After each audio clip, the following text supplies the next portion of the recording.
Olá pessoal, me chamo Gabriel Gonzalez e venho apresentar o meu pôster chamado Atuadores, Desenvolvimento de Polímeros Eletroativos aplicados no desenvolvimento de um dígito biomecânico para o 7º Congresso Nacional de Nanobiotecnologia e Bioengenharia. Tem como autores os seguintes e foi realizado com apoio do CNPEM, com o Centro de Engenharia Biomédica da Unicamp e com a Faculdade de Engenharia Elétrica e da Computação da Unicamp, orientado pela Karina Marconi Germer e pelo Dr. Eric Romer. Reproduzir a força, né, e a função de um dígito perdido, né, amputado, ele remonta desde tempos antigos. Uma foto que eu coloquei aqui até como curiosidade histórica é essa prótese feita de madeira e couro, que data de mais de 3.600 anos e foi achada no Egito. E caminha junto ao ser humano, né? Basicamente essa necessidade de restaurar a função do dígito perdido. Então, basicamente, é um desafio central nas próteses ter um movimento muito próximo ao movimento real do dígito. E elastômeros elétricos, eles aproximam-se da atuação muscular natural, mas eles exigem uma alta tensão e fabricação aplicada, né? Um dado curioso é que no Brasil apenas 26% dos amputados membros superiores receberam uma prótese via SUS, né? Em membros superiores, quando a gente fala, a gente pensa justo na mão, né? E um dos dígitos mais importantes é o polegar, porque ele oferece um movimento de oposição, né? Ajuda na garra, manipulação fina e coordenação motora fina.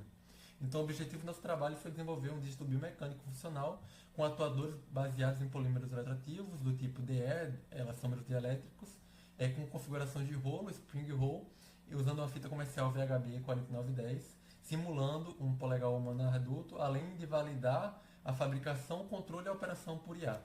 Para quem não sabe, né, situando, DE basicamente é um material que é composto por material elástico, não, elastômero. A gente tem dois eletrodos, quando a gente aplica uma alta tensão por capacitância, as chapas de eletrodo se atraem, espremendo o elastômero, provocando um movimento de distensão muito próximo ao movimento muscular. E com isso, né, a gente estabeleceu uma metodologia que a gente queria ter um atuador que pudesse movimentar uma prótese, né? E a gente escolhe essa configuração de rolo aqui. Basicamente, o setup que a gente faz é esticar o filme, né, VHB, em uma malha, depois aplicar os eletrodos em uma área específica, enrolar sobre a mola e quando a gente aplica a tensão, a gente tem um movimento de extensão próximo ao movimento do polegar. E a gente valida tudo isso por um aparato experimental produzido pelo time, né, que é basicamente uma sala de carga com a câmera que consegue avaliar tanto o deslocamento, tanto a força exercida pelo atuador. Também fizemos análises para saber qual graxa usar aqui como eletrodo e quem ganhou, né, quem teve a maior crescimento de área em relação à área inicial com a voltagem foi o pós-grafite, melhor do que a mistura da graxa com pós-grafite ou a graxa sozinha. E também fizemos um treinamento por IA para poder validar o nosso controle. A gente usou uma pulseira, né, um bracelete chamado Mirror Band, de baixo custo, que consegue ler 7 canais de eletromiografia do antebraço, né?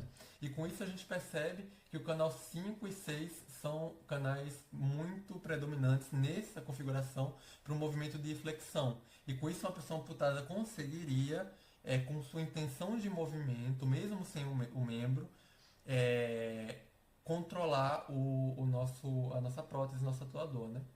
Então, o crescimento de área com os atuadores planos por eletrodo de poligrafite foi de 27,7% em relação à inicial. Concluindo, é que a gente fez um protótipo, né, de dígito, não atingiu a funcionalidade plena devido à ruptura do dielétrico, e isso aponta para perspectivas futuras, basicamente, em tentar melhorar duas coisas específicas. O material condutor, talvez usar nanotubos de carbono e usar silicones de maior resistência dielétrica, né? Mas a gente conseguiu validar um excelente modelo de LSTM com 73% de acurácia para acionar um dígito virtual, né? Então isso pode ser extremamente útil para pessoas que perderam o movimento fazerem treinamento com dígitos virtuais, né? E também validamos uma metodologia experimental reprodutível. A limitação decorre justamente da geometria enrolada e do material. Obrigado a todos e até uma próxima.